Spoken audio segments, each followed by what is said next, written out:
this could be the time we're actually looking at here, because we know about the story of the Nephilim, the so-called Watchers, or from the Book of Enoch, or the Anunnaki from the Sumerian tradition, bred with human women and gave birth to these robust, really arrogant giants called the Nephilim. They understood how to build things, carve things, irrigate the land, grow food, make weapons, work with metal. All the traditions talk about this. And then maybe we're finding all these elements at these sites. Finding giant bones at these sites isn't happening just yet, but considering how little has been uncovered, who knows what's going to be found.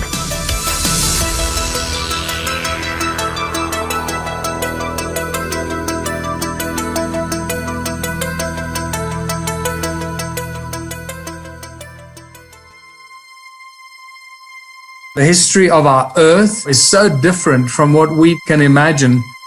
The Smithsonian, if they found out about a large skeleton somewhere, was to go get it. I'm going to assume at least one person is right, because if one person's right, it busts the paradigm. It all goes back to the fallen cherub. And the problem with the modern day church, they have a very truncated view of the supernatural. This backdrop that's just pregnant with all kinds of meaning associated with this Mount Hermon event. Welcome to Blurry Creatures. And this guy defects from the kingdom. That's a big deal.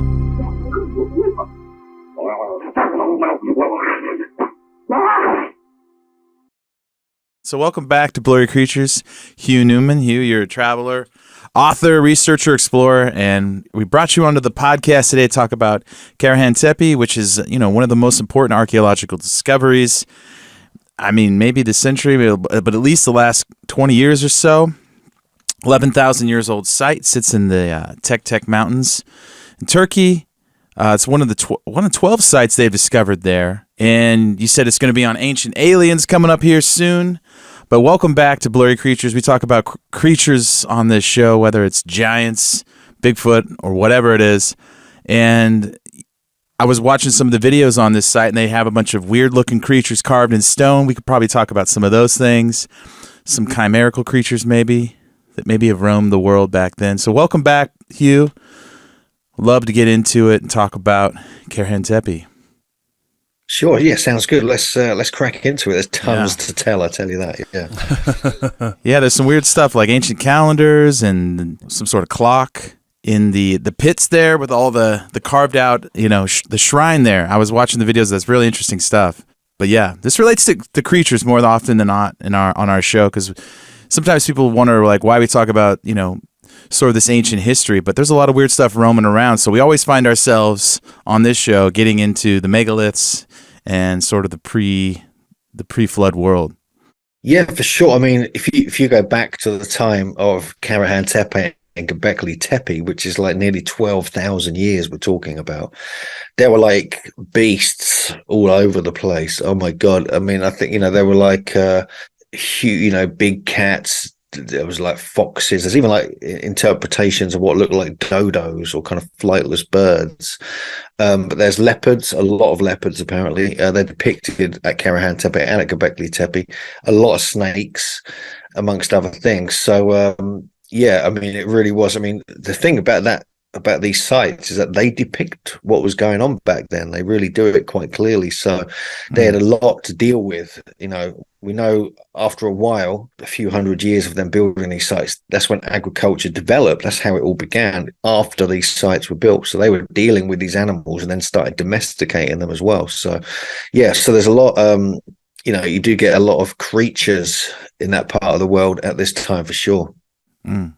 Yeah, Hugh, we've talked about Gobekli Tepe on the show and its importance because it's an anomaly, right? Or it was at the time before Karahan Tepe. It was this guy, which is older, but we have these very intricate, advanced city or city centers or these structures that show up seemingly out of nowhere in a time where traditional archaeology and history has said that everybody was just hunter-gatherers and they were, people at that time were migrating around, as you said, before agriculture, and it just pops up And since we covered Gobekli Tepe, at least in a couple episodes on our show, talk about the importance of this site. We've been trying to get you on for a while. I know we were talking before Christmas and the holidays.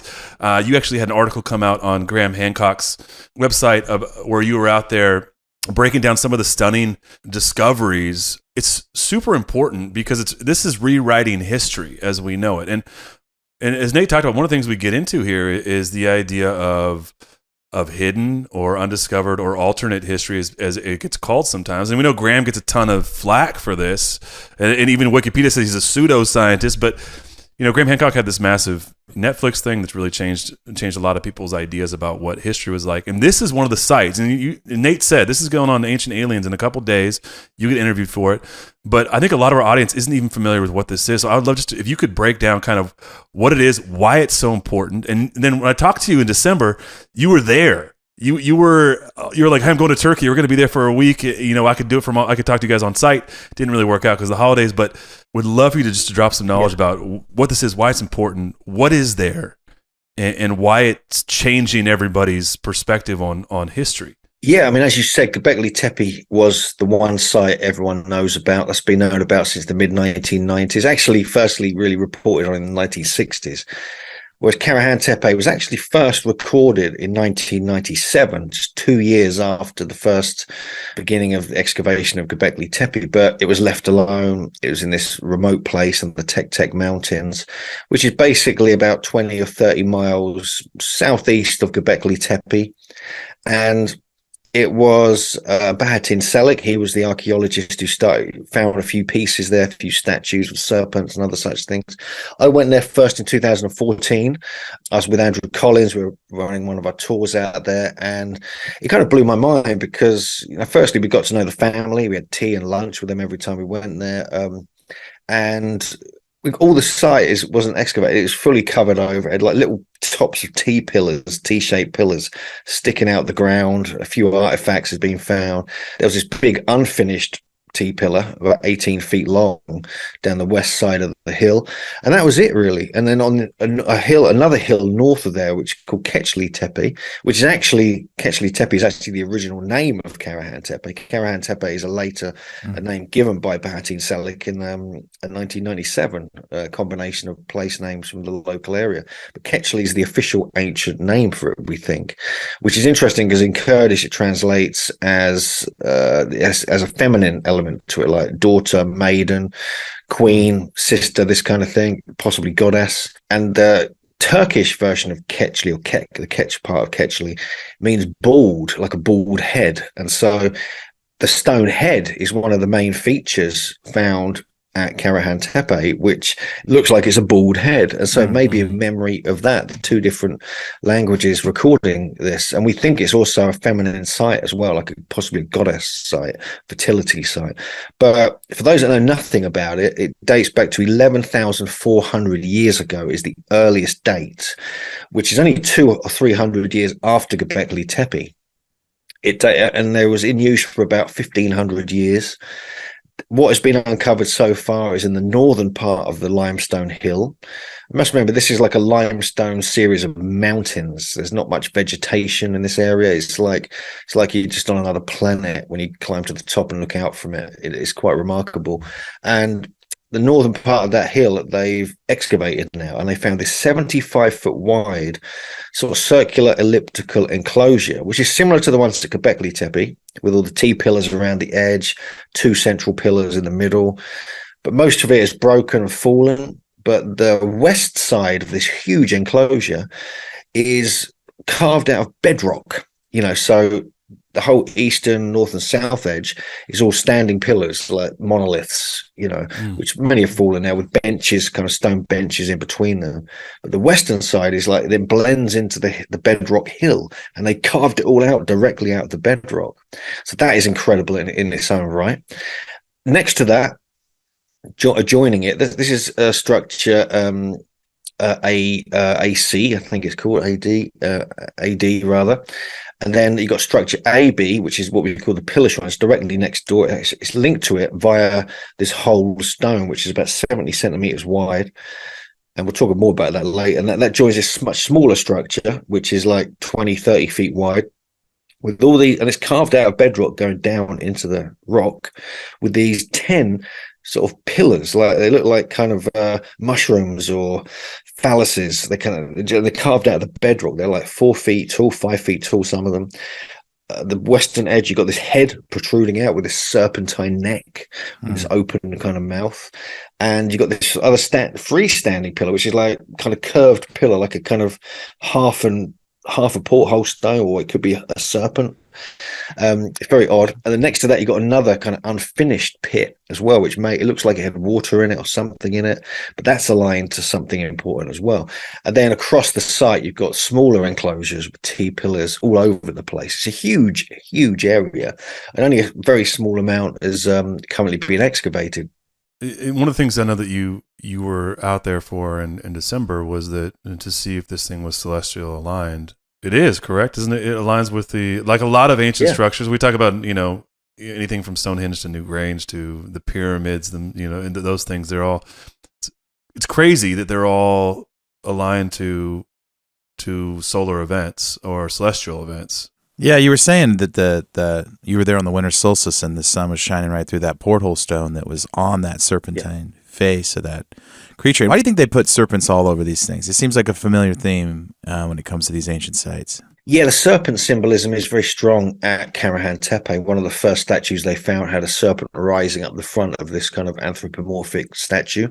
But all over the site, you get that. You get this very long, like 20-foot long one etched into this bench in the unfinished pit, which is very unusual because one end of it blends into the torso and head of a kind of fox or canid, which is very strange. But the serpents are everywhere, and there's lots of symbolism, cosmology related to serpents. There's myths that were later recorded in the Sumerian tradition of Enki, Enlil, Ninhursag, the Anunnaki. They're all related to serpents, and so you do find it very strongly. You get lots of leopards carved there, foxes, different animals as well. But you mentioned the winter solstice. That's why we went out there in December. Yes, we went out there to catch the winter solstice. It's the shortest day, longest night, and it's where the sun kind of comes to a standstill at that end of the year, and it kind of rises and sets in pretty much the same position for a few days, and actually starts returning slowly as the sunrise starts moving back to its equinox position to the east on Christmas Day. That's why we have all this mythology of Christ and all this kind of stuff, the return of the light, so it spends a few days kind of saying. So we go there and just observe it during those few days because it's in the same place, and we found it. Basically, the sunrise, after about 10 minutes after sunrise, the light shines through the porthole stone, illuminates like the back of the head, and slowly moves around the face over what we thought originally it was a 27-minute period when we first discovered it in December 2021. But we went back this year. We got in there a bit earlier and found that it's actually about a 45-minute period, and it starts behind the ear, then moves around like this. The light does over this 45-minute period. So it's clearly aligned, and we've checked it all out. We've had Andrew Collins and Rodney Hale, who's an archaeoastronomer and engineer, work this all out on Stellarium using astronomical data going back 11,000 years. And it works just as well then as it did now, because even though we've got obliquity of the ecliptic and we've got precession of the equinoxes, it's less than a degree from where it should be, where it is now rather. And so it may have we've worked out, it could have even been a better illumination of the head back then, but it certainly works, and it's an observable phenomena. You can witness it today, which is insane. And it's by far the oldest solar alignment anywhere on the planet. The only one that comes anywhere near is Jericho in Israel, which is 8,300 BC. And we know there's been some research on that in 2008, where they found a summer solstice sunset alignment through one of the kind of areas of Jericho, which is a similar kind of culture. It's the same culture, just spreading out in different areas after Karahan Tepe. I must also point out that there's also another alignment, completely separate, a summer solstice sunset alignment at Karahan Tepe, which Andrew Collins has discovered, which is aligned to another, the unfinished pit. And so there's also, and that's virtually the exact opposite direction of the winter solstice sunrise, but in the other direction. And so you've got all this stuff going on at this extremely early age. And, it proves this was a sophisticated society, carving things out of solid bedrock, all this advanced abstract symbolism. You've got astronomical alignments. They were collecting, harvesting rainwater. They developed agriculture there. They had all these settlements. Now they found at least 12 of them, called the whole Tepela region, which means stone hills, stone mounds.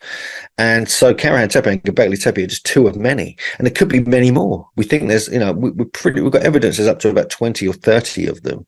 We've been to many of the others as well. We've had a look at them whilst they've just started excavating, and it is mind blowing. There's no, it doesn't make sense. This highly advanced civilization wasn't supposed to exist then. Basically, right. It's a problem for academics and historians.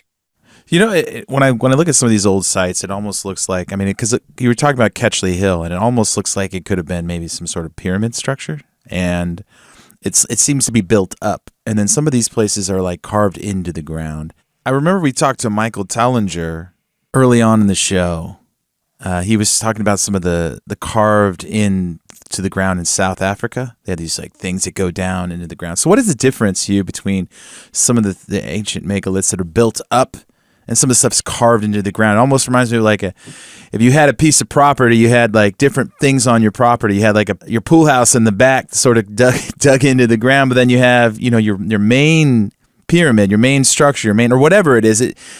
We modern humans do it that way, but it seems like ancients were kind of doing similar things. They had multiple different structures in an area.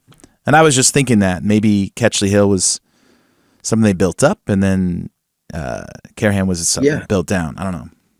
Yeah, it was a bit of both. There's a bit of both on both, actually, because there's two areas there. But there's now evidence that a huge area stretching out from Karahan Tepe is part of the settlement, part of the site, including Ketchley as well. There's caves up on Ketchley carved out of solid rock. There's square enclosures carved out of bedrock. There's all sorts of things. That's on the northern hill just near Karahan Tepe. Karahan Tepe itself has a combination of these different things. Even in one of the main enclosure there, enclosure AD, it's this huge ellipse or circle, this ellipse, and half of it's, like I said, is carved out of the bedrock. The T-pillars are carved out of bedrock. The benches are carved out of bedrock. They're like megalithic thrones almost. Whereas most of it, then it kind of blends into, blends into the kind of freestanding T-pillars. And then you've got the perfectly flattened floor, bedrock carved, perfectly horizontal. It's like they knew how to do it. They were kind of there's also evidence in this and other sites of what's called terrazzo, which is basically like an ancient concrete that they were working with, ancient cement, which is outrageous. It's lime concrete, basically made out of lime plaster kind of thing, and they heat it up, let it cool and dry, and it would harden and things like this, made from the limestone. And remarkable, that this technology was there. And so you have a mixture, like you said, of carving out the bedrock and the freestanding pillars, which are originally carved out of the bedrock, lifted out, transported and placed, and then smoothed off and carved with this precision engineered technique, which no one knows where that really came from. It's so advanced for its time. I was going to ask, what do you make of this, right? Because this is turning everything on its head. This is not supposed to be in this time period. It's not. This is way older than anyone expected or academics expected, because we're not humans aren't supposed to be able to do this yet, right? We're still running around chasing migrating herds. How does this change historical record in your opinion? And then to follow up, do you think there's anything there that's older that we may discover even than this? No. Well, you got to remember, this was just after the end of the Ice Age, and so this was also the end of the Younger Dryas, where the impacts, asteroids, this, that, and the other, were hitting the Earth. There was a very cold period, and then it suddenly got dry and warm in around 9,800 BC, and this is within 100 or 200 years of this. Gobekli Tepe was being built, but there are sites which are older during the cold period that existed. There's a place called Kortik Tepe. There's a place called Bonkoklu Tala. There's Greyfiller Hoyuk. there's Gobekli Tepe, and the first three of those, and they're really along the Tigris River, whereas most of the sites around Gobekli Tepe and Karahan are nearer to the Euphrates River. Both of these rivers are mentioned in the Bible. They're both mentioned in the Book of Enoch, the Sumerian texts, as being where the Garden of Eden was as well. So we're talking like seriously super ancient biblical stories coming to life in this area long before the whole New Testament stuff and things like that. And all these Sumerian traditions, the Anunnaki, may have been referencing this era we're talking about here, because they were said to be highly advanced cultures, and the angels, the watchers, the Anunnaki, different names given to them. But yeah, so there were earlier sites there, like the ones I mentioned near the Tigris, and these had structures, they had enclosures, they didn't have any big T-pillars yet, but they were carving. I mean, we've seen some in a museum in Diyarbakir in Turkey, which is near this area, of these beautiful kind of stones like you can hold in your hand, with 3D relief carvings of abstract figures and animals. And these were at least 1,000 years before Gobekli Tepe. Wow. And so we know that there wasn't, you can see a development there, you know, you can see it. And they built settlements and structures, not quite as advanced as Gobekli, obviously, and they were still hunter-gatherers, and they would still go off from there and do their hunting and gathering kind of thing. Even the earliest phase of Gobekli Tepe and Karahan Tepe, they were still doing that. They were still doing that. It's only during the first few hundred to 1,000 years of these sites being built did the agricultural revolution kick in, and they realized they could grow food, or they had to grow food. There were shortages. I don't know. No one knows really why it all happened. So there are sites that are older, and you can go further and further back into Mesolithic, Paleolithic times and find similar 3D relief carvings, even in Paleolithic caves going 30 to 40,000 years in France, Germany, and other places, in Spain, where you have 3D relief carvings out of solid cave walls, you know. So there was a development in style, but to build Gobekli Tepe with the artistic abstract flair that they had is something remarkable. It just seems to come out of nowhere. The sudden shift in quality and craftsmanship and sheer magnitude of structures that they were making. It really makes you think something profound was going on then, you know, and that must have triggered this. Do you think that they had advanced tools that we don't know about, or because there's a hypothesis in all this, right? You have the megalithic walls in Peru, the Cyclopean architecture. You have even the stuff in Egypt, Karnak, at Giza, and you can find things like the unfinished obelisk, and I know there's something similar there at Karahan Tepe, where you have these unfinished stone workings. And that's something we've talked with Derek Olson, who's a frequent guest on our show, who's Megalithic Marvels, about some of the weird things he's able to, he surmises and finds, like looks like drill holes and saw marks and things that are precision built. When you're there, you're on site. Do you see anything like that? Is the methodology, does it also seem to be advanced, like in a way that maybe shouldn't be there? Or is that more something we see in some of the other megalithic places? Oh my God, yeah, definitely. Advanced is the word. It's outrageous for its time. I mean, just to find Egypt blows people's minds, and so it should. It's the magnitude of that is outrageous. But we're finding now similar things in this area, and two or three really fascinating aspects. Is number one is the artistic style. It's purely abstract, very odd. Like it's almost like they've taken a bag load of mushrooms or something and had a religious experience or something like this, because it doesn't make sense.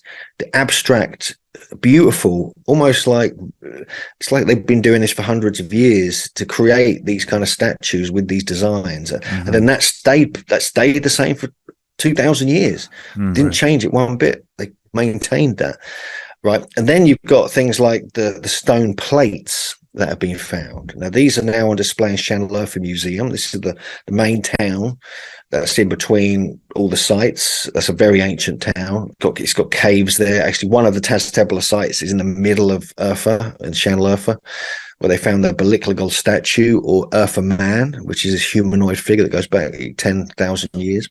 And also, so these stone plates, these were found on the benches in between the T-pillars at Karahan Tepe. And we had a good look at them. We couldn't get inside the cabinet to kind of take them out and feel and touch them or anything, but these have been polished. Some of these are hard stone, like diorite and granite, and different types of very firm, very strong basalts. And these are, this big, they're like, 2 or 3 feet wide, some of them. Some are smaller. Some have got cut marks smoothed out somehow in the middle. I mean, how they did, it's almost like they've softened it or something. So they are really interesting, but no one's talking about them apart from me, Andrew Collins, and JJ Ainsworth.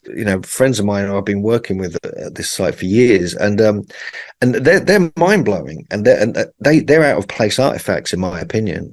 Also, there's drill holes in some of the statues that have been found from Karahan Tepe. Now, we've not been able to get close enough to see if they're like, whether they've been kind of hammered in with some kind of nail or something, we don't know. But, the fact that they're able to smooth off these kind of plates that we saw is pretty amazing. And we realized that quite a few more of these have been found around the area over the years. And we actually found one. We actually went to this site, which hasn't been excavated yet. And we met the locals there, and they showed us all these artifacts they found at one of these other sites they're going to start excavating. So, and one of them was a corner of one of these plates. So we were able to touch it, and I got a scan of it, and it was unbelievable. It's like, what tools did they have when they had no metal apart from raw copper? That's the only evidence there is of metals out there. That they could actually create these. And so it's pretty astonishing. Yeah. So we are starting to see anomalous artifacts like this. Wow. And I know, like, we know on our show we get into a lot of the other creatures that were roaming around at those times. And the last time we talked about the giants and how they relate to Stonehenge. And that's where the conversation goes to a lot of people who have more of an open mind and then continue to kind of follow the evidence. Were they around at this time? Were there chimerical creatures with them too? Like, it seems like there's evidence for all these. It's not just humans roaming the countryside. Well, as I mentioned earlier, certainly different types of weird animals, big animals as well. That's for sure. There's a couple of strange statues that have been found at Karahan Tepe, which may represent what these very odd-looking people look like. One of them has got it's like a really long, elongated face with a huge area coming out the back of the head, with big kind of brow ridges and frown lines and things like this. The very kind of elongated everything, really. And I talked to Andrew Collins about this, and this looks virtually identical to a recreation of a Denisovan, which are these super ancient kind of human hybrids, going back 200,000 years from Siberia. But we know they made their way down into Turkey. We know they made their way down into North America, and it's found in the DNA of the giants there that's now been proven. And so, were these Denisovan related giants in this area? This is one of the strange questions that we're actually looking at, because there could be a reality to that. If you look into the Sumerian traditions, if you look into the Book of Enoch and the Book of Giants, although they appear to be talking about a much later era, they might be talking about a very early era, and this could be the time we're actually looking at here, because we know about the story of the Nephilim, the so-called Watchers, or from the Book of Enoch, or the Anunnaki from the Sumerian tradition, bred with human women and gave birth to these robust, really arrogant giants called the Nephilim. And the technologies, the kind of different elements of civilization that they understood how to build things, carve things, irrigate the land, grow food, make weapons, work with metal. All the traditions talk about this, and then maybe we're finding all these elements at these sites. Finding giant bones at these sites isn't happening just yet, but considering how little has been uncovered, who knows what's going to be found. Yeah, I wanted to ask you about that. We talked about Gobekli Tepe on a previous episode, and it's the inexplicable explosion of technology, right, that seems to come from nowhere in a time it shouldn't be there. What's your take on this? Do you think this is what's happening here? I know that we talked about Graham at the beginning, and his Netflix show, it became wildly popular. People are very familiar with that. What are your thoughts on how this advanced of architecture, construction, and then seeming to be very ceremonial, at least what they say, right? Because people didn't live at these sites; they lived near to them, but not at them. These weren't. There weren't houses and floors and trash cans and stuff like that, right? What's your take on this, on these? Because we're digging stuff up, right? The other thing I want to ask you after this is thoughts on why they filled these in and covered these back up at some point, because it seems very deliberate from at least what I've read. But that's a two-part question. I'm sorry. Yeah. No, that's cool. No, let's start with the first one. So that there's like this, I believe, when you go and look at these sites, there's a reconstruction of enclosure D at Gobekli Tepe inside the museum. So you can actually go inside it and get a sense of the scale of it. This is not a domestic site. This enclosure D is clearly a massive temple of some sort. It's a ceremonial space. It's possibly a performance space. It's where speeches may have been given. This is a major thing. And then you get people who claim, oh, it's all domestic. Don't worry, it's not a temple. It's all the new archaeologists are saying. And to me, it just doesn't add up. I mean, they believe domestic dwellings now at Gobekli Tepe. Okay. They believe they found domestic dwellings now at Karahan Tepe as well, around these main enclosures, these main ceremonial enclosures. But it doesn't mean people were living there. It could be the fact that they were actually, pilgrims coming in from different areas and, working at different sites and moving around the landscape. So there's lots of different ideas about this now. But they have found what they think are domestic dwellings, but they're not really sure. I mean, we don't really go with that because none of these sites are right next to rivers or anything. So it's really hard to survive there.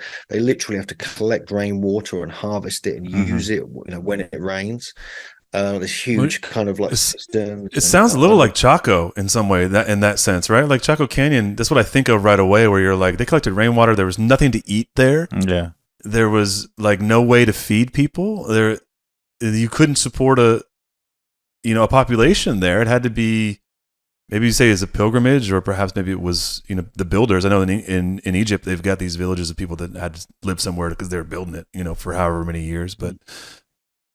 Well, it seems like Hugh, that they knew something that we didn't in terms of how they chose their locations. Obviously, human beings just choose the beachfront property, or we go to the location. But it seems like the ancients knew something that we didn't when they chose a location to build something, even if it was in the middle of nowhere. There was a reason, right? Yeah, I think location is very important to these people. I think Gobekli Tepe is a very interesting location because you're only a few miles from the Euphrates, the river, but they've now found all these carved out of solid bedrock water collection stations. This is definitely a thing, but and they've also found lots of grinding tools and brewing kits for like beer, which they were definitely brewing there. And so they had a system in place. So, and it was very lush back then. There was quite a lot of rain at this time. This was like the Fertile Crescent. This is like the fertile area. But there's still a big debate about if people were directly living there or just visiting it, from different areas, and they would stay there for a few days, do their ceremonies and things like this, and then move on. They would help out a bit. They would help make some food for their clans that were coming in to visit and things like this. So you got these ideas that are coming in about these sites. And that's one of the things that I'm going to be writing about, is that side of it, because all the archaeologists are really pushing this domestic thing, and they're trying to take away the sort of sacredness of the site. They're trying to make out they're just even the enclosures, people just lived in them as elaborate houses, and things like this. Why do you think that they're doing that? Well, Klaus Schmidt, who was the original archaeologist, he was brilliant. He discovered the site pretty much back in 94, 95. He died, unfortunately, a few years ago. But he was very much that these are temples. These are definitely temples. They have to be, the way they're constructed, the layout and everything else. We don't know why this has all changed with the new archaeologists. It just has. I mean, they might be right. People might have ended up living there, because they just loved it so much. But one of the things that proves their temples is the fact that they're beautifully acoustic. They have geometry, very sophisticated geometry, working with the cardinal directions, which equates to being a temple. And also, they have accurate and very intricate measurement systems, the metrology as well, encoded, embedded within these sites. And so they must have had an understanding of earth measurements as well. And so these kind of things put it down as a temple, a sacred place, and you can see that when you're finding the same designs, abstract artistic designs of T-pillars and other such things, every other site in the area over a 1,000, 2,000 year period, you can see how influential this was. And that wouldn't have been just for domestic or practical reasons. Isn't the archaeoastronomy a good argument as well? The idea that these things are all so intricately solar and then celestial aligned. It's like, I know there's a bunch of weirdos now they'll lay out their houses for certain reasons like that. And no offense if anyone here does that, but it seems an odd thing to do for your dwelling, to be like, let's make sure that we capture all these celestial events. And I believe that isn't Karahan Tepe isn't also like basically a solar calendar in the way that the pillars are lined up as well? Yeah, there's a theory put forward by Martin Sweatman, who claims it's a lunisolar calendar. So if you count the different pillars and the head in a certain way, it equates to the number of months, then into calorie days at the end of the year and things like this. He's decoded the same thing from pillar 43 at Gobekli Tepe as well, and it's a hypothesis he's put forward. He's actually an academic, so he's getting it peer reviewed, and if he's right, which he could well be, that this fits in with this winter solstice discovery as well. It fits in with the summer solstice alignments, because you have to have a beginning point of any type of calendar. And the winter solstice traditionally, in many ancient cultures, was the kind of start of the new year. It wasn't January the 1st. It wasn't the equinox or anything like that. That's when it generally was. And so, yeah, I believe that's the case. And you also mentioned about the covering over of the sites. Yeah, just before we forget that, as you said, many of these sites, including Gobekli and Karahan Tepe, they've proven now, were deliberately kind of repaired, put back together, and then covered over. Now, Klaus Schmidt believed this was all done ritualistically. This was all done as part of a kind of process of closing down, decommissioning, burying the site like you bury your relatives, and then moving on. And so that's one aspect, but the new archaeologists are claiming it collapsed inwards and then they repaired it and buried it and things like this. So there's two different schools of thought on that, but it's known that Karahan Tepe, for instance, the pillar shrine or the AB pit, that was definitely deliberately covered over, and that preserved it until 2019. Preserved it for over 11,000 years, and everything was in place when they uncovered that. The main enclosure AD, the 75-foot wide one at Karahan Tepe, it looks like it was deliberately damaged, like things were broken deliberately, and then it was covered over. But they placed all the stone plates on the benches, they put some statues back in position, then they covered it over. And so what on earth was that all about? So something might have happened, they just had to move on, that it run its course, it'd been used for 1,500 years and it was time for a change, or they were forced out by incoming invaders. The weather might have turned, they were growing food now in different places, a different thought system about religion and things, who knows, but they definitely did deliberately cover them up. Is there any relation, this might be a dumb question, between the 12 sites they've discovered and maybe the pillars themselves? Because there's 11 freestanding pillars, and then there's that one, or 11 ones that are carved out, you said, that it look like mushrooms or phalluses or whatever, and then you have that one freestanding one. Is that connected to the sites themselves? Because sometimes on a show, they build these things, but they're strategic with other places, and even though they're far from each other. Yeah, well, there are definite routeways between each of these sites. We're currently doing some research on the geodetic nature, see if there's connections between them. We are starting to find patterns, kind of in the landscape, almost like we found a ley line connecting some of them up. Like a series of sites in a dead straight line, for instance. We found like 2 of those, I think, in that whole area. We found connections with sites worldwide as well, geodetically and measurement-wise. Over thousands of miles in some cases, suggesting this may have been known about in very early times. And actually the builders, when they closed it down, moved on and spread this knowledge outwards, because the geometries that I've now found inside it are exactly the same as the ones you find in British stone circles, which is unbelievable. It just doesn't make any sense. And so when you start applying all this to the Book of Enoch and the Sumerian traditions and the Old Testament, some of the stories all start to make sense, that this knowledge was being shared from this area and around the world.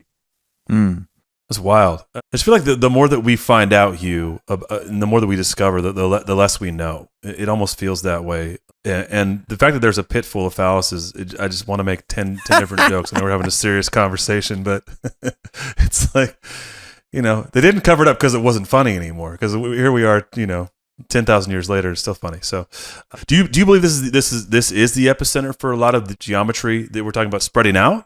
Do you think it came from somewhere else? Do you think there's a predecessor to this? Because I know that when we going back to Graham Hancock's thing, because I think everyone has a point of reference. They're finding, he talks about structures, I believe, in Indonesia that are even super older, and there hasn't been excavations there, but we know there are older structures. And you talked about some of the Ice Age ones that exist.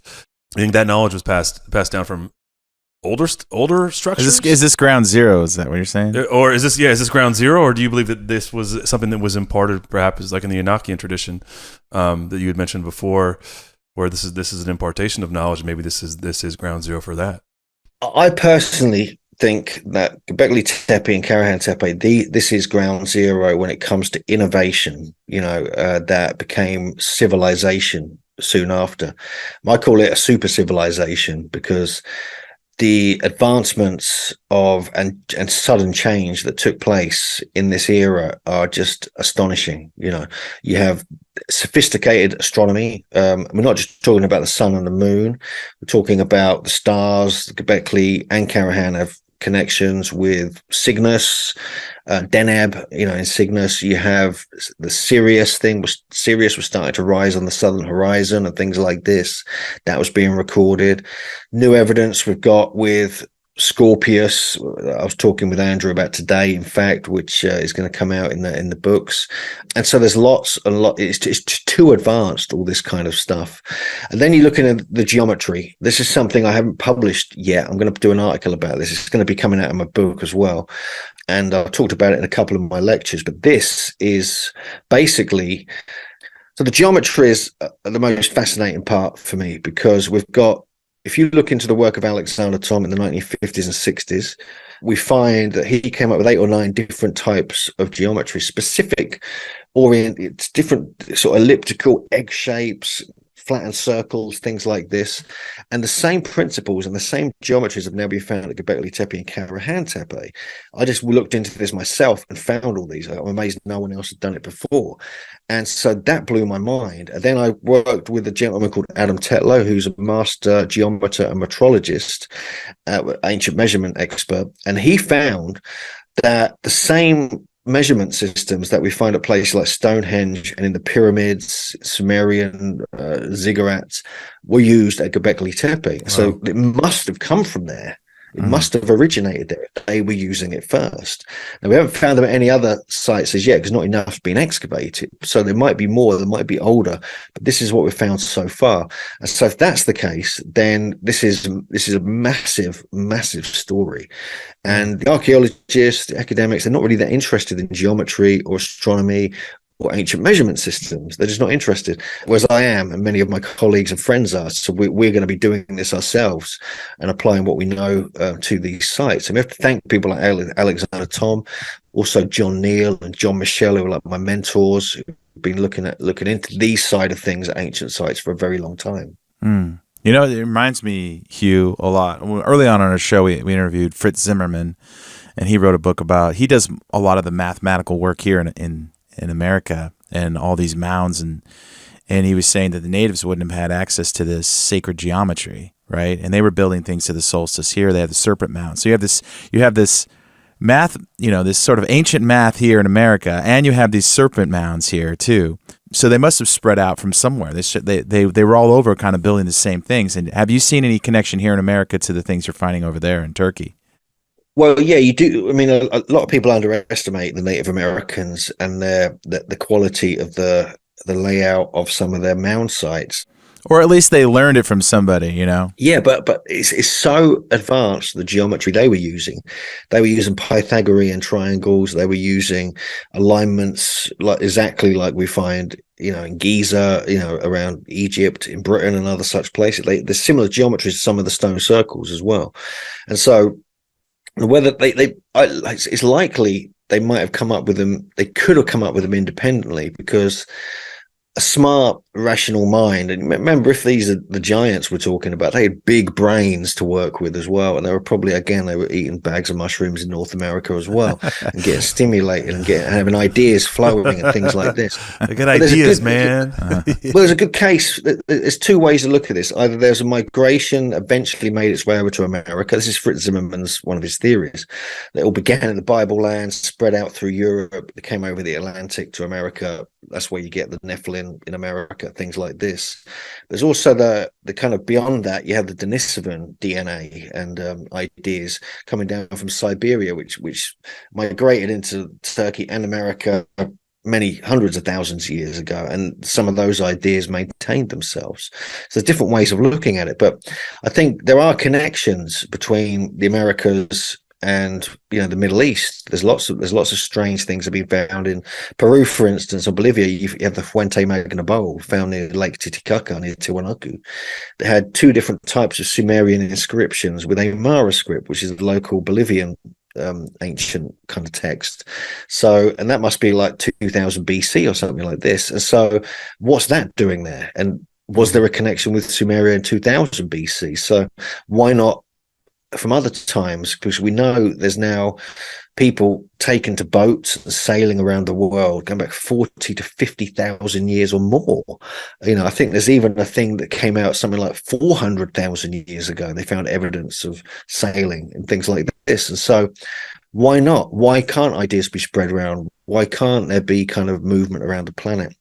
When you look at the Book of Enoch, you actually get passages in that talk about Enoch being taken by the angel Uriel and flown around to different places, to these different latitudes, to these different areas that have got different weather, different terrain, and things like this. And this is clearly stated and written down. And he was a scribe, Enoch. He was known as a scribe. He was trying to write down all this stuff that he was learning, all these places he was being taken to. And he literally spoke about going off to measure and build and looking through porthole stones at the sun and the stars. So all the stuff we're talking about was written down and recorded by people like this and in these ancient books. And so no doubt to me, there was certainly movement around the planet and ideas spreading out from places like Gobekli Tepe. And the mathematics, though, right? Like, we're talking high knowledge. We're talking like advanced mathematics, which is always is like the smoking gun, as far as I'm concerned. That what we're being told is about history isn't true. Like, because at this point, I mean, it's the same story with the megaliths. It's like you go to Peru and you see the Incan architecture and structures, and it doesn't look like the megaliths. It's different. They use mortar and brick, and we have precision fit stones. This is just Peru, for example. Same thing across the globe. It's fascinating to me that it was known across the planet.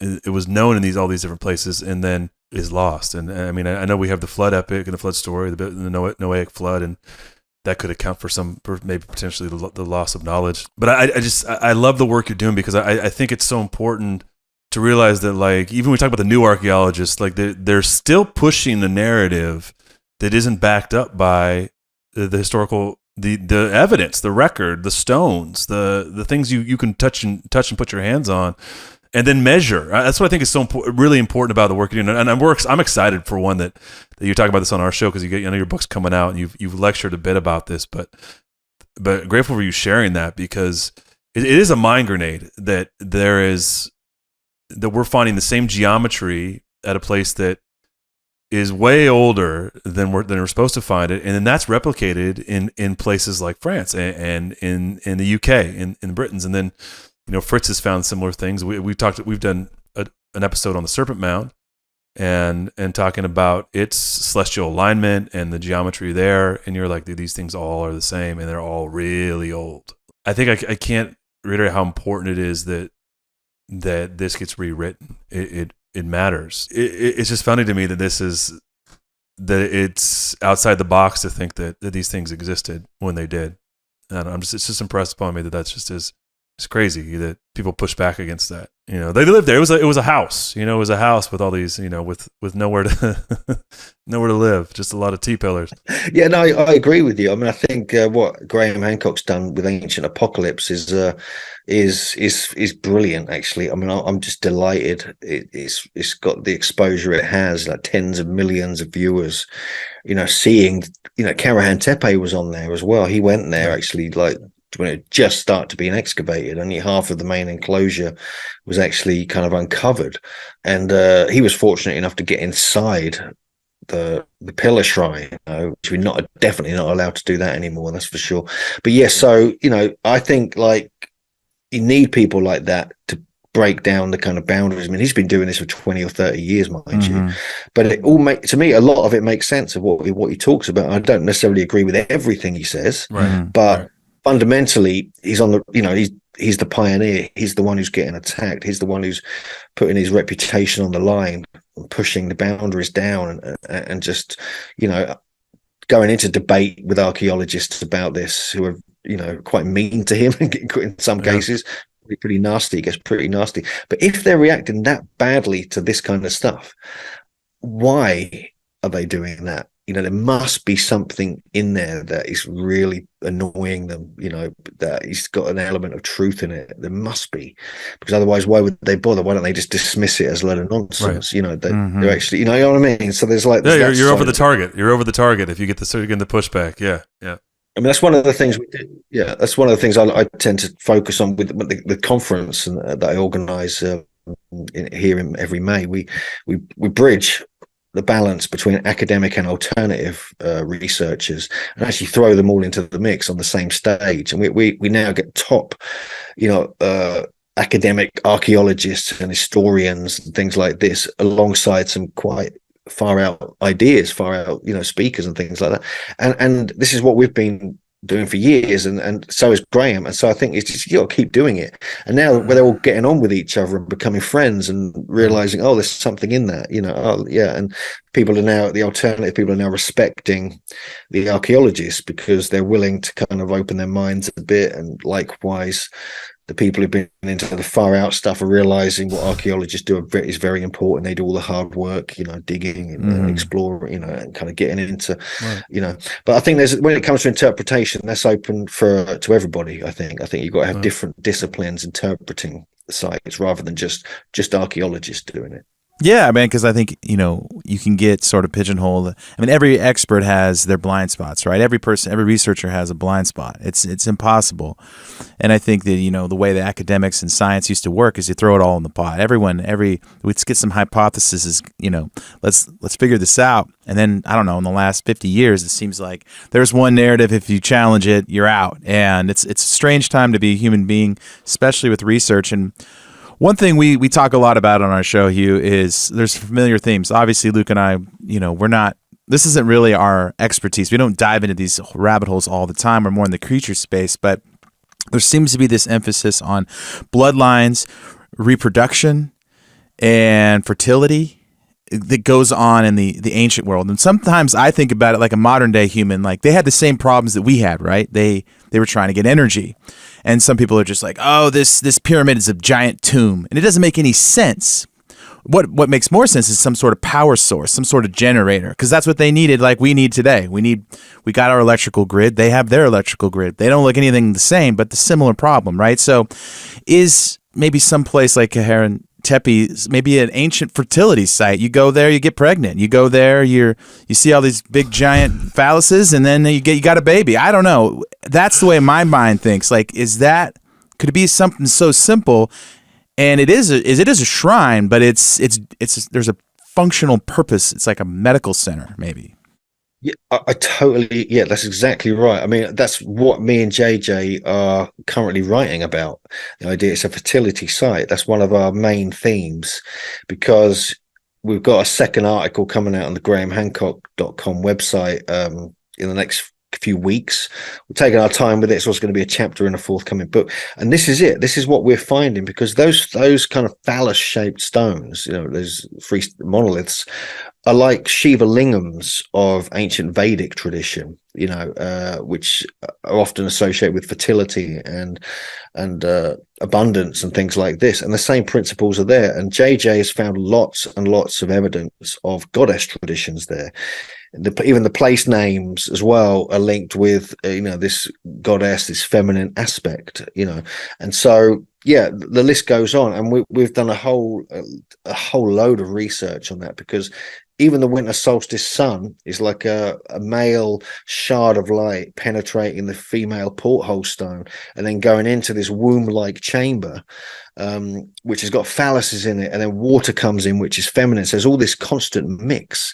So it could be what you say. It could be a birthing site. It could be a place where people go and get pregnant or give birth. There were certainly, we believe, ceremonies and rituals and dances and celebrations on the winter solstice where this kind of stuff would have happened.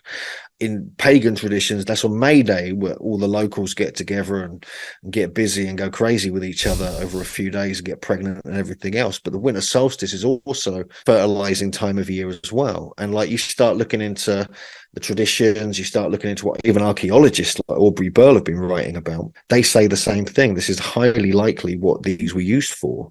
It's not just to record astronomy or not just for ceremony. There's specific reasons behind that. And I think what you're saying works very well at Karahan Tepe, possibly Gobekli Tepe, but I see Gobekli Tepe more as a center of innovation, almost like a university, a teaching area where all the ideas were being placed, whereas Karahan was more of a kind of ceremonial, shamanic site.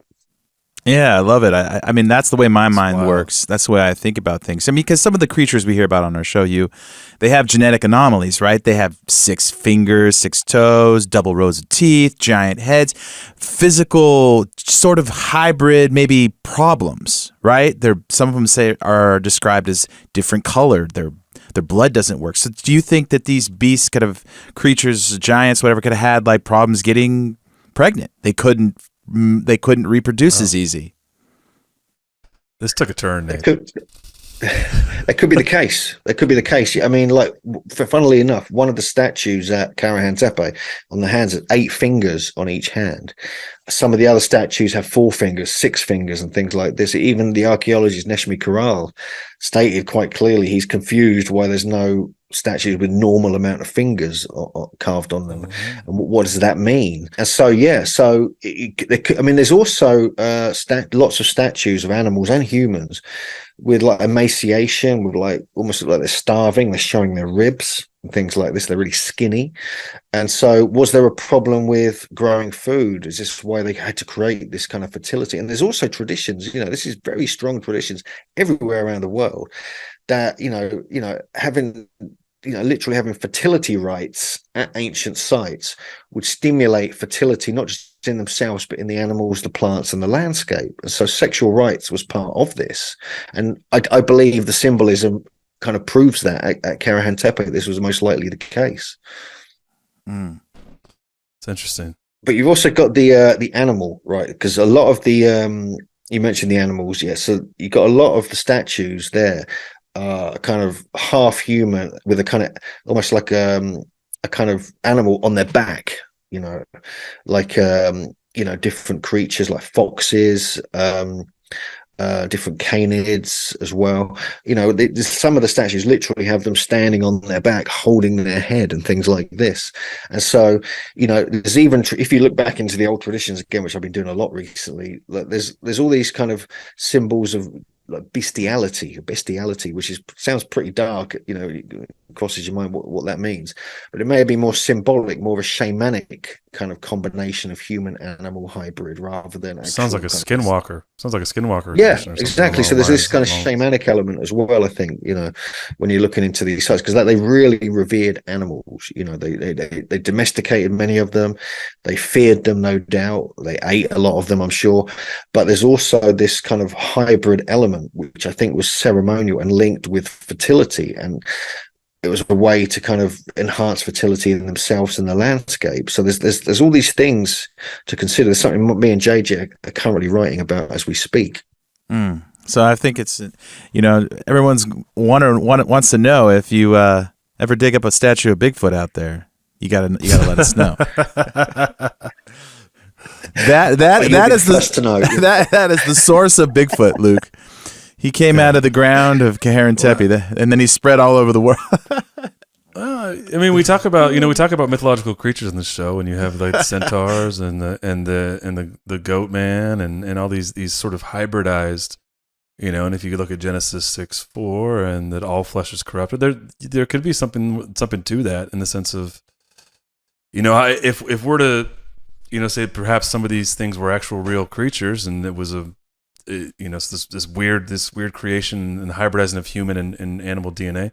It could be that. It could be symbolic. I think it's fascinating that's as old as it is. That's what's on the walls, right? That's what they choose to memorialize for as long as the stone will stand. That's been memorialized. It's interesting. The Sumerian myths, which this kind of general area, although thousands of years later may have been influenced by this time, they talk about, you look into the Sumerian translations, you look into the stories of Enlil, Enki, Ninhursag, and so forth, and they talk about creating a different race of humans to be kind of subservient to them out of clay and blood, i.e. DNA and things like this, and also combinations of animals to be their kind of slave animals, if you like. And this is the genuine Sumerian translations. This isn't Zechariah Sitchin. This isn't kind of outrageous kind of ideas that have been put forward along those lines. This is what they wrote down. They actually wrote. This is in cuneiform. Yeah, this is written down, and we know they must have been talking about this time, this Karahan Tepe, Gobekli Tepe time, because they talk about very clearly the beginning of agriculture, how it went from almost like hunter-gatherer to agriculture, and that we know when that happened. Now it was about 9,000. You can date that. Yeah. And so they must have been talking around this time. This is where all these advanced kind of semi-divine beings emerged in the area and built these sites, built these constructions, developed all these different civilizing ideas, and then developed agriculture, domesticated animals. These are written about in the Sumerian stories, and no one really knew when that was from. They thought it was maybe 4,000 BC or something, but no, it could be like 9 to 10,000 BC. Wow. So it's odd. You start looking into these old myths and stories, and they're very strange, and they're very kind of matter of fact, some of them as well. Right, and they run parallel. That runs parallel to a lot of what you see from other traditions as well, and the biblical narrative, and it's crazy. That's why I love what you're doing, Hugh. Is that you're digging, you're literally out there digging and rewriting history as we know it and as been told to us or spoon-fed to us, and it's funny how you're able to sift the truth, right? That's what I think I get out of most of this, is that like Nate said, you put everything in the pot, but really the truth is what comes out. If you're really looking for it, and not to back up your predetermined hypothesis, or not to back up what your donors have paid you to find, right? If you're really just looking for the truth, you can't keep it under wraps forever. It doesn't stay hidden. And I think we're seeing some of that. What's going on? Yeah. I got one last question for you. I know you probably got to go. Thanks for your time, by the way, Hugh. Nowadays, we have drones and we have planes. We can go up in the air and we can look down. Is there anything in that area we can look down on that's different, or are there any UFO connection or any weird stuff that seems to suggest that not only were they building it, on the ground, but you could, when you zoom out, you could see some weird stuff?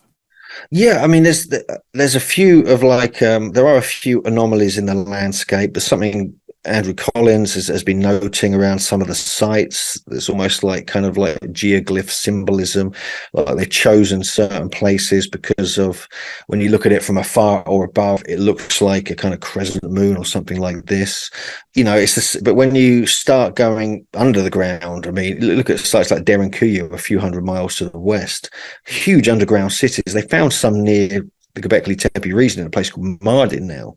So you get an underground cities, huge amount of work carving these out. They date back to possibly a similar era. So I think, we're trying to kind of look at it as well. Once the sites become excavated, you realize, like, there's a site called Ayan Lahoyak, for instance, that hasn't even been excavated yet, but it's huge. It's bigger than the whole of Gobekli Tepe. Even Gobekli Tepe, only 5% has been uncovered. Whereas Karahan Tepe, they estimate 1% has been uncovered, and things like this. And so the possibilities of what we're going to see, I think we'll start to see more of what you're talking about, possible kind of landscape kind of shaping going on. possibly different geometries or even figures in the landscape. Like geoglyphs, like you find in Nazca and things like that. Who knows? I mean, there's some found in Saudi Arabia, which is causing a bit of a sensation at the moment, and a few other places in the Middle East. So who knows what's going to come out? I mean, it's still in the kind of excavation process, and it'll be going on for many more years, in fact. Well, I got one last, Steve. Oh, there you go. You've written on giants. We talked about giants in Britain on the show. You're a giant guy. Anything fresh on that front for us, or you might not, but I always like to check in on any recent discovery revelations around the big guys. Well, yeah, I mean, I've kind of put that to bed while I focus on this, but that we are finding more and more accounts. I mean, North America, more and more keep coming up, which is kind of freaky. We're hoping to find more in Turkey and places like this. We know there are quite a few from the Middle East, which are kind of on our minds, but we haven't found any direct connections yet with sites we're looking at, like Karahan Tepe and so forth. In fact, one interesting thing, Jan Lahoyak, which is that's going to be in the news in about 3 or 4 years. That's going to be the big site everyone's talking about, like Karahan Tepe is today. That the name of that translates in Kurdish, because we know it was all Kurdish, this kind of area potentially, as to like some kind of giant being eating or devouring. And so even one of the names of the sites now we have related to giants, which is like, that sort of shocked us when we spoke to the locals and got this information.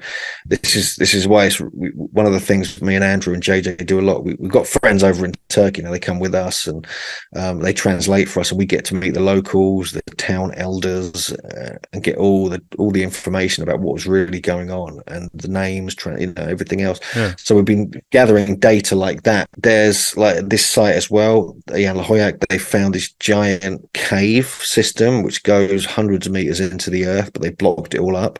But we've got the guys said they'll go in and photograph it all for us and send it back to us.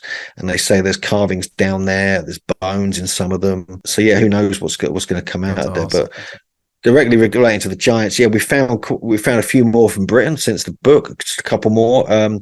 We found, since we published our Giants on Record book about North America back in 2015, there's something like 400 more accounts have been unearthed as more papers or newspapers get digitized. And so it's not us doing the research. We've got a couple of people, this guy Giants of Ancient America, who does Instagram. Yeah, Travis Roy. We know he's been on the show. A couple of others. So I keep an eye on what they're up to, and I'm like, wow, okay, there's more and more coming out here. So the data is building up. I mean, it's just, this is the problem. This is the problem. So you can't keep dismissing it if you get more and more accounts like this, Right. And I think what we uncovered in Britain, I think, surprised a lot of people because people didn't expect it here. We thought we were going to find 20 accounts if we're lucky, but we ended up with 250. So even a small islands of Britain, an island, we were quite impressed with what we found. I love it, Hugh. Giant island, baby.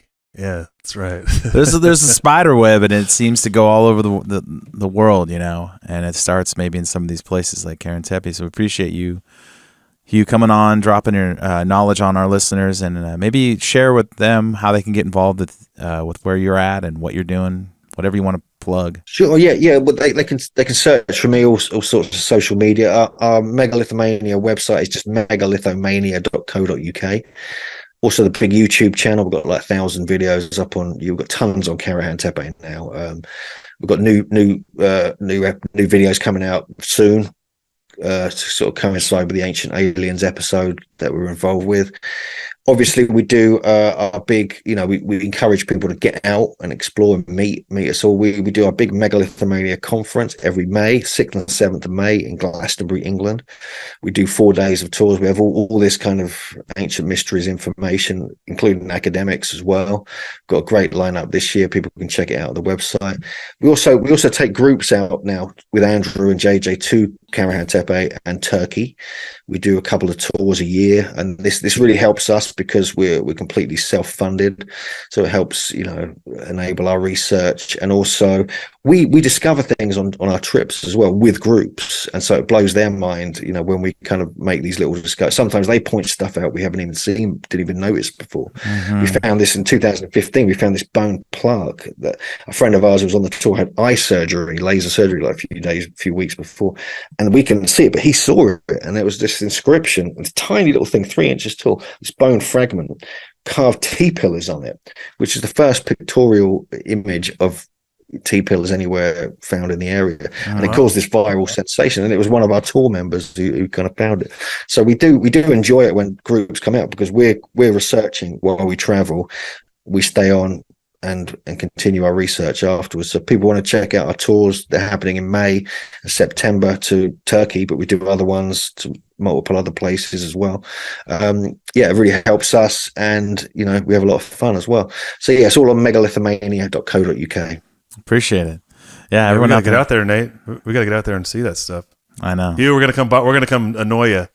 You got two good. Big dumb Americans following, big dumb Americans, the beards following you around. Yeah, pointing at stuff in the dirt. Yeah, it takes a lot of people sometimes. It's amazing what you can find if you just get a group of people in an area and what everyone points out. Everyone's seeing something different.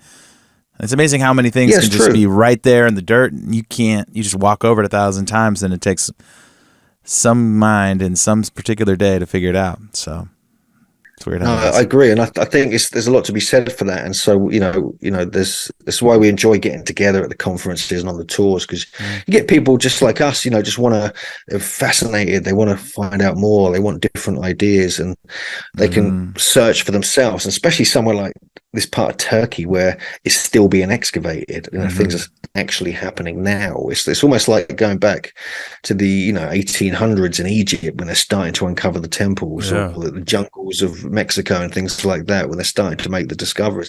This is what it's like now in Turkey. So it's quite a fascinating time to be getting out to these places. That's so cool. It's like you're on the front end instead of the back end.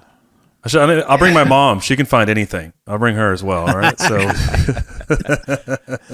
that's right. Hugh, thanks again, man. We totally appreciate your time and spending time with us. And everybody check out what he's doing. Check out the tours. And then you've got another. I know you have another article dropping on Graham Hancock's website that's coming up more on, as you say, I want to say it like I'm British. Karahan. Is that right? Karahan. Yeah. Tepe. Yeah. I'm working on it. Yeah, thanks. That's proper. That's the proper way. Yeah. No, well, thanks, guys. I appreciate it. Thanks for inviting me on the show. And take care. All right. Good to see you, brother. See you. You.